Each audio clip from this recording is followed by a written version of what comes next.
Saudara-saudari yang terkasih, beberapa hari lalu ada bacaan dari Injil Lukas bab 11 ayat 9 sampai 10 tentang carilah maka engkau akan mendapat, ketoklah maka pintu akan dibukakan bagimu. Lalu ada pertanyaan dari sahabat yang tertarik dengan ayat ini. Kalau begitu Romo, berarti doa-doa kita semuanya akan dikabulkan ya?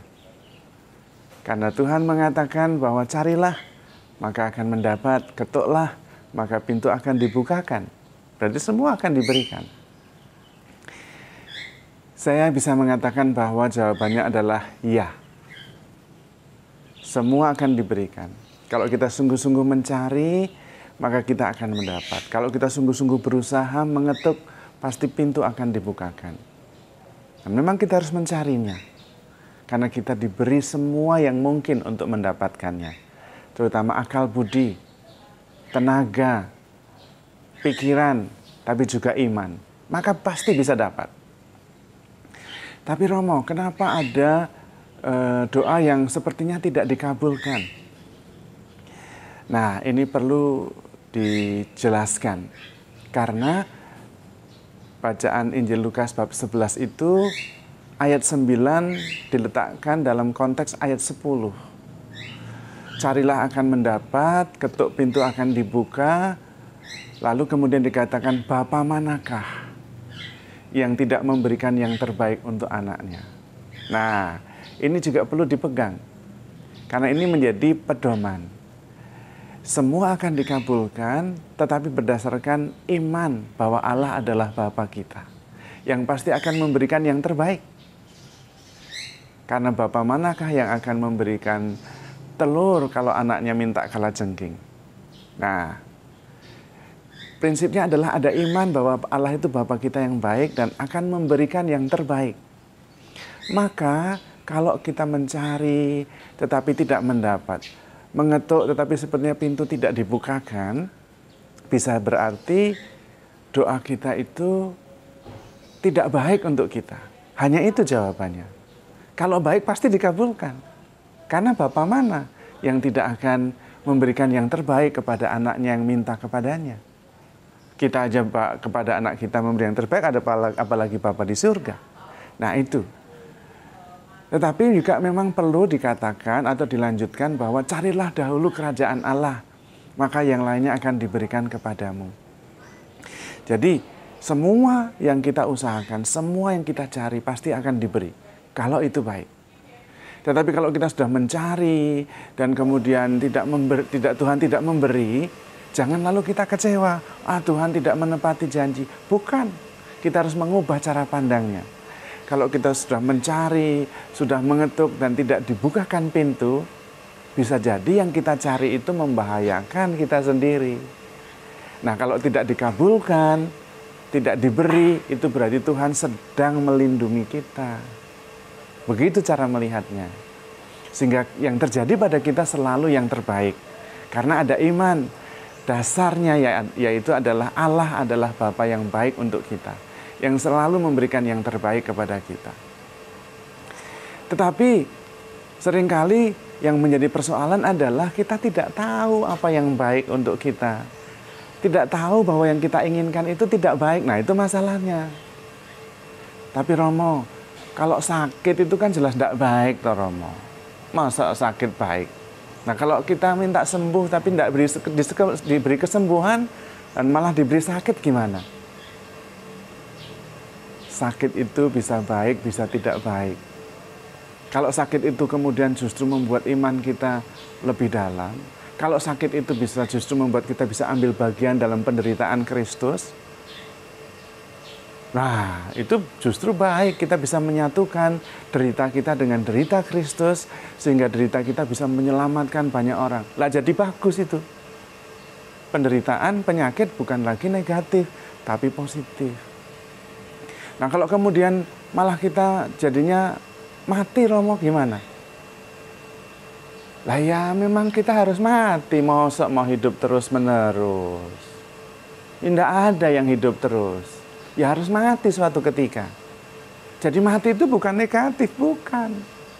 Justru karena kematian itu kita memperoleh hidup yang kekal, hidup yang tidak mengenal derita, hidup yang sungguh-sungguh bersatu dengan yang ilahi. Masalahnya kan kita seringkali keliru memandangnya. Yang negatif dikiranya positif, yang positif dikiranya negatif. Nah, itu masalahnya. Maka kita perlu juga langkah selanjutnya, memohon kebijaksanaan, supaya kita bisa membedakan mana yang sebetulnya benar-benar baik dan mana yang nampaknya saja baik. Disitulah diperlukan discernment. Tidak semua derita penyakit itu jelek. Ketika kita sakit, justru kadang-kadang kita menyadari bahwa Tuhan sangat mengasihi kita. Seorang anak yang sakit biasanya mendekatkan ibu kepada anak itu secara emosional. Karena kemudian lebih perhatian, mau memberi waktu lebih banyak, dan secara emosional saling tergantung. Dan kemudian relasinya menjadi lebih bagus. Itu kadang-kadang sakit dipakai oleh Tuhan untuk mendekatkan relasi seseorang. Terutama ibu dengan anak ya, bapak dengan anak. Tapi juga bisa suami dan istri. Ketika sehat sama sehat, jalan-jalan sendiri-sendiri kurang perhatian.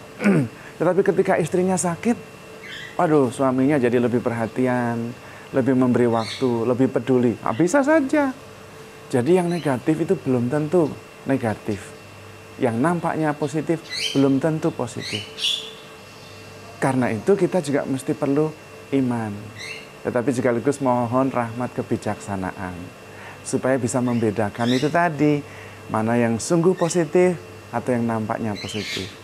Mana yang sungguh negatif atau yang nampaknya saja negatif. Karena itu ada doa yang sangat indah yang disebut dengan serenity prayer. Dear God, give me the serenity to bear the unchangeable and to change the thing that I can change. And the wisdom to make the difference. Ya, itu doa serenity. Bahasa Indonesianya kurang lebih begini terjemahan bebasnya. Tuhan, berilah saya ketenangan untuk bisa menerima apa yang tidak bisa kita ubah. Tetapi kekuatan dan keberanian untuk bisa mengubah apa yang bisa saya ubah. Dan berilah saya kebijaksanaan untuk membedakan keduanya. Mana yang bisa saya ubah, mana yang tidak bisa saya ubah. Dengan cara itu kita kemudian bisa selalu bersyukur, selalu positif, dan selalu merasakan cinta Tuhan. Karena kita selalu yakin bahwa Tuhan selalu memberikan yang terbaik, yang terindah. Karena Tuhan adalah Bapa kita. Meskipun nampaknya kita tidak mengerti, meskipun nampaknya ini sulit, meskipun nampaknya ini negatif, tetapi saya bisa menerimanya. Karena saya bisa mengerti bahwa yang nampaknya negatif bisa jadi itu sarana yang sangat baik yang dipakai Tuhan untuk menyelamatkan kita. Maka kita mohon rahmat kebijaksanaan Roh Kudus supaya selalu bisa mengetahui kehendak Tuhan dan prioritas pada melaksanakan kehendak Tuhan itu lebih dulu. Carilah dahulu kerajaan Allah, maka segalanya yang lain akan diberikan kepadamu. Terima apa yang tidak bisa diubah, ubah dengan kekuatan apa yang memang bisa, dan bijaksana untuk mengetahui mana yang bisa diubah, mana yang tidak. Semoga dengan itu kita tetap percaya kepada Tuhan, semakin yakin akan kasih Bapa, dan terus-menerus bersukacita dan berpengharapan. Karena Allah yang Maha Kuasa, Allah yang Maha Hebat itu adalah Bapa kita, yang pasti akan memberikan yang terbaik bagi anak-anaknya. Tuhan memberkati.